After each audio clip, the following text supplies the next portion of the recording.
Knockout legends in the building. Like, comment, and subscribe. So today we're going to talk about the one and only Carl, the Cobra Froch, and his ex-promoter,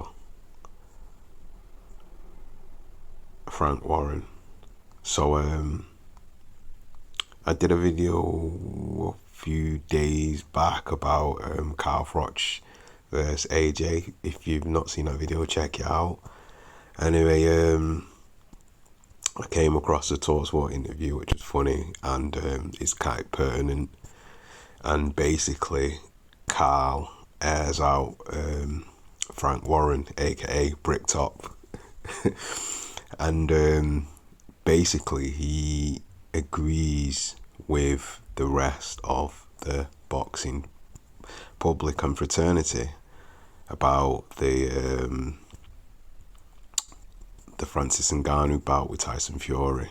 I'm going to play the clip in a minute and then I'll leave people to decide. But I just want to talk about Carl Froch.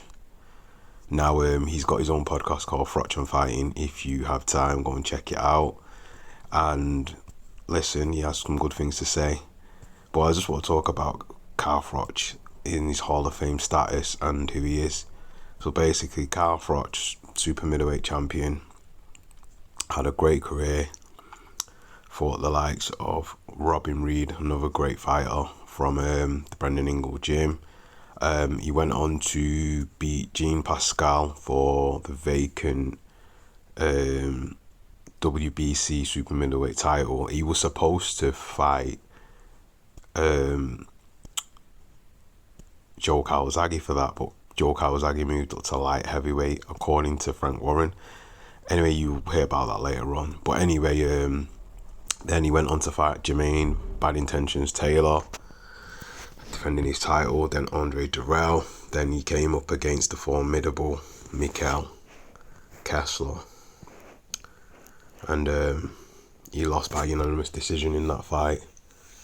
I'm not sure. I think that may have been part of the Super 6 series that was out that time, which had notable fighters like Arthur Abraham, Kessler, Andre Ward himself, and I think Lucien Bute may have been one of the fighters. I'm not sure.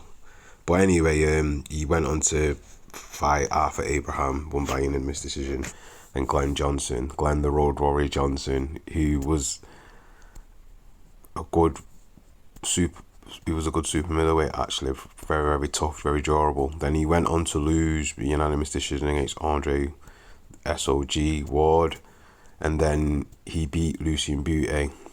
But then in 2013, he got his chance to avenge the Mikkel Kessler loss, and he avenged that. And then he went on to have probably one of the biggest fights in British boxing history against George Grove. And the first fight was in the MEN Arena, and that was for the IBF and WBA super middleweight titles. And in that fight, I have to honestly agree that George Groves was winning, and then obviously he got hit with a shot, and then basically then the referee waved off the fight. So anyway, at that time George Groves was 19-0, upcoming, brash, young upstart. He used to wind Froch up. He managed to get under Froch's skin. It was actually pretty good PR. And obviously then they had the rematch, and that was in the Wembley Stadium in front of 80,000 people, and he just basically dismantled Groves. I think maybe psychologically he just got in Groves' head and he beat him. But anyway, Groves went on to have a good career. But I just wanted to note that who Carl Froch is, and he's a Hall of Famer as well. And basically, who else can speak on things but a boxer that has had an illustrious career? And he can take a bit of stick, and sometimes I get the impression he doesn't like it, but he gives it. So you have to give him his dues. So who but no one better than to comment on the state of boxing if not a boxer that has had a decent career. So anyway, with no further ado, I'm going to play the clip now, and then I'll get back into it after. No further ado. I want to get into with you, but let's talk about Tyson Fury and Francis Ngannou. How do you feel about this sort of new breed of boxing where we have crossover fights, we've got YouTuber fights, people taking maybe some of the sort of money that you would usually generate in the boxing arena almost out of the game in a sense. You know, there's some of it, a portion of it will be going to Francis Ngannou. Those YouTuber fights are very much a social media activity, and those people are making a lot of money out of those fights. How do you feel about it? Well, I can't change what my first opinion was and my first reaction, which I mentioned on my YouTube channel, Froch on Fighting. Have a look at that. But it's basically not good for the sport. I think it's a load of rubbish. And I think that as a heavyweight world champion, you have an obligation and a duty to... You've got a duty to the service of the sport of boxing. He's the heavyweight champ. He's the best heavyweight in the world. Frank Warren went absolutely crazy at Adam Catterall for suggesting the same thing on Saturday night. Yeah, I sat and watched it, and I just think that Frank Warren is just like... He's like a... I don't know, what is he like? Is he a miserable old man? Has he got a bee in his bonnet? I don't know what it is. He's very defensive over everything he talks about now, and he's got a lot to say, and he's been quite lucratively outspoken at times. He would argue he's just trying to keep his fighter active and make as much money as possible for him. Well, that is what he's doing. He's keeping him active and making as much money. Brilliant, but he should be concentrating on the real boxing fights. Do you know what I mean? I mean, Muhammad Ali fought a wrestler, but at the end of his career, but he'd already fought Fraser and everybody else who was lined up for him, and all the big hitters in the division. He'd had his career, and then he had a bit of a, I don't know, testimonial fight or a bit of a joke shop fight, whatever you want to call it. It's not a boxing match. It's an exhibitional, entertaining type of fight. It's almost like, what was it, Rocky? I watched Rocky with my kids the other day. So Rocky 3, he fought Thunderlips, didn't he? Rocky Balboa. Yeah. He fought the wrestler, Hulk Hogan. That's what this is. It's a joke. And he's not in the joke business. He's the WBC heavyweight champion, and he needs to be fighting and defending that title. As far as I'm concerned, I understand he's making money. If I'm a world champion at this stage of his career, he's 35. He's getting on. And it's all about the money for him. So, yes, I can understand why he's doing it, and I get it. And I'm not going to say I wouldn't do it, because I would. If I'm being offered whatever, is it 50 million? It's silly money. He's a prize fighter. He's boxing to get paid. He's not boxing to get punched in the nose and not get paid. He's not risking his life for a small amount of money when he can not risk his life for a massive amount of money. I get that. But as a WBC World Heavyweight Champion, he's got an obligation to do better than fighting Ngannou, I think. Does he cheapen himself by taking this fight as well? I don't know if he cheapens himself. Maybe people look at that and think it's a bit of a joke, but he's crossed over to a whole new audience, hasn't he? But he doesn't want to take a proper fight at this stage because he wants to make sure that he's in reasonable shape for when he goes to Saudi Arabia and makes a hell of a lot of money, doesn't he? Yeah. Isn't that what it's all about, really? Yeah, I suppose. Listen, it's prize fighting and it is all about the money. But this fight against Ngannou, who's making his professional debut, let's be honest, he shouldn't have a chance, not even a puncher's chance. We saw what happened with Mayweather and Conor McGregor. Yeah. It was a mismatch. Mayweather was holding him up, taking his time, making a show of it because Mayweather's I spent the whole week doing all the press conferences and including hosting the one at Wembley. Then watched the fight. It was. Was you one of the one that got fooled and thought actually McGregor might have a chance? Because I'll be honest, I was. I'm not going to point my finger. I actually thought McGregor might actually have it because he can fight. He's a great cage fighter, proper tough nut. And Mayweather was towards the end of his career. And you think there's pressure on it, but he couldn't box, could he? It just shows you you cannot box. It was a complete mismatch.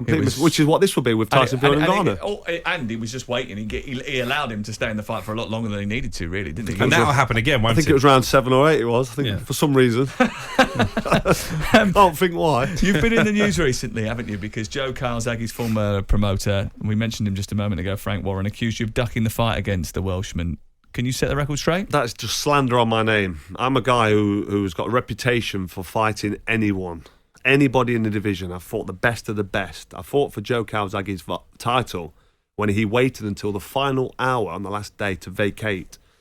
So for Frank Warren to sit in his studio with a straight face or wherever he was and say that I went down to London and all I was interested in was when Joe Calzaghe stepping up to light heavyweight is pure nonsense, absolute rubbish. And I'm surprised that somebody of his stature, of his age, who's been promoting the boxing game for so many years, would come out with just pure lies. Because I did go down to London, I did speak to Frank Warren, and the first thing he said to me when I said, when can this fight happen with me and Calzaghe? The first thing he said was, he's stepping up to light heavyweight, so forget about it. I was completely deflated because I drove all the way down from London in my diesel Escort that I had to fill up myself because at the time I was skint, and drove back disappointed because he was stepping up to light heavyweight, and he did. He vacated the title, and I fought an unbeaten, hungry young lion in Jean Pascal for the vacant WBC title, won it, and had a fantastic Hall of Fame career. The rest is history.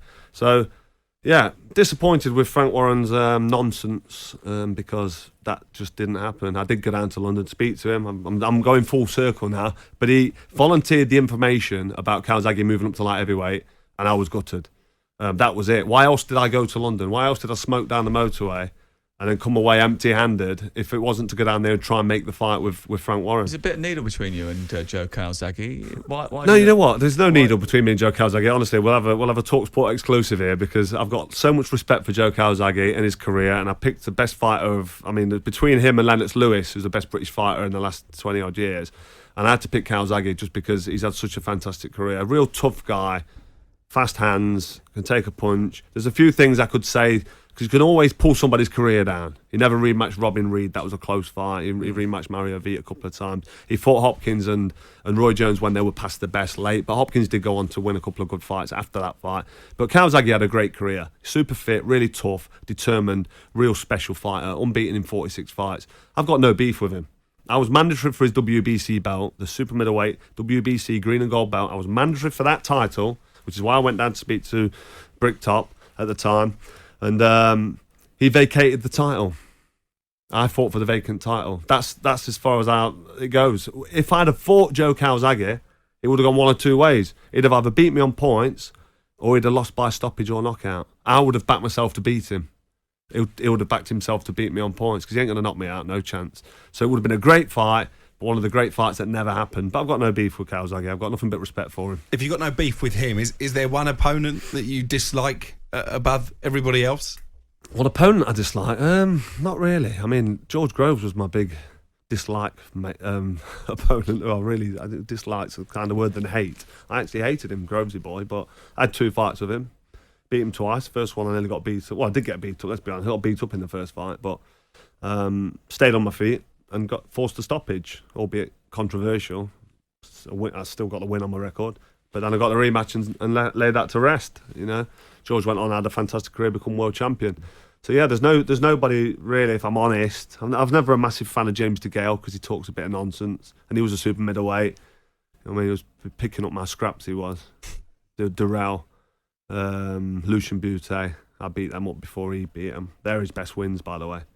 But anyway, my career speaks for itself. I've got no animosity or hatred towards any fighter. Fighters get in the ring and they risk their life, and I've got so much respect. I know what they have to put themselves through. That's the thing, isn't it? I mean, it's very difficult to sort of lay shade on someone when you know how hard it is and what they have to sacrifice to go through just to get into the ring on a regular basis. Absolutely. Before we let you go, and we know you've got to go and record your Talk Boxing show, let's get your thoughts on the huge pound-for-pound clash. Less than 2 weeks till Terence Crawford takes on Errol Spence in the undisputed welterweight title clash. Is this the best fight in boxing on the horizon right now? Yeah, I think it has to be. It's a fight that probably could have happened a couple of years ago and maybe should have happened, but Terence Crawford slightly older, more experienced, had more fights, but this is still a real proper hard fight for both men, and it's both fighters. You could say that one of them's past the best, is getting a bit older, but you could say that makes him a better fighter. Look at Hopkins, right into his early 40s. Yeah.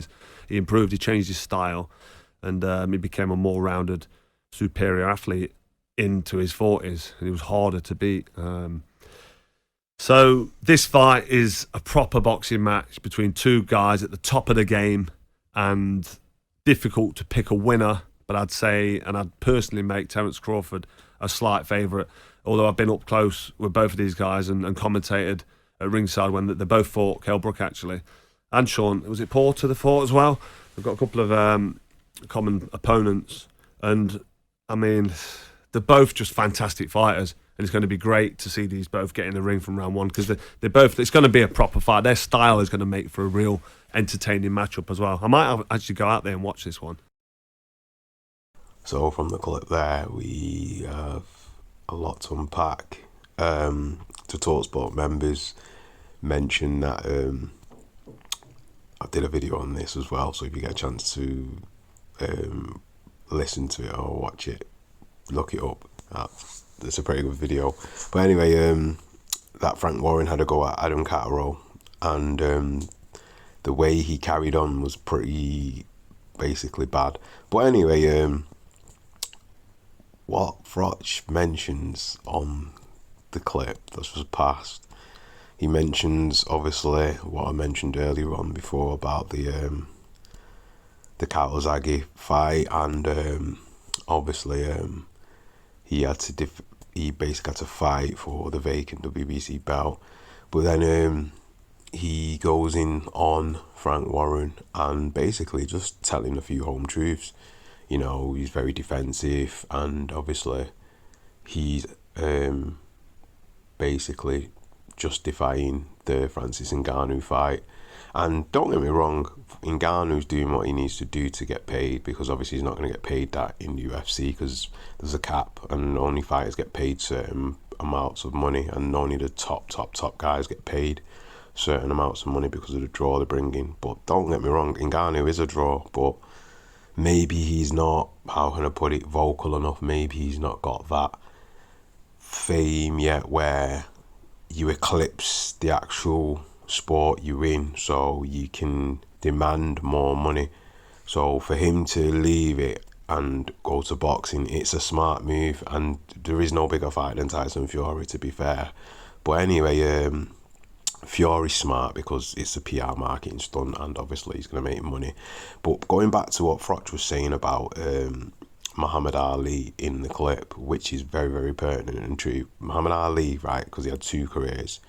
He won the belt and beat Sonny Liston, and then had a rematch and just destroyed Liston, just to put anything to doubt. And then he had his career, and then up until he controversially made his political statements about the Vietnam War, then he had his boxing license revoked for, I think it was maybe 5 years. But anyway, he came back, and then he just cleaned out the division. And don't get me wrong, Ali got beaten, and in some of the fights he got beat really bad. But you know, he beat who he beat. He beat Frazier, he beat Foreman, he beat Ken Norton, and I think Ken Norton beat him as well. So he avenged that loss. He beat Henry Cooper, and a few other notable fighters as well, and went on well far past what he should have. But again, it's about money, and obviously certain promoters are not good people to have as your promoter. Even though they bring you the biggest fights, you have to get paid, and advance payments are not the way to go, because if you're not getting paid for your work, basically an advance is not really all of the money. So anyway, but back to what I was saying about Carl Froch, where he's comparing the careers of Fury and Muhammad Ali, because obviously Ali is who he is because of what he's done, and he has that title because he fought everyone in a division, and then after that he decided he wanted to have an exhibition match against I think it was a wrestler, which was a funny fight. If you get a chance to watch it, it's funny. But anyway,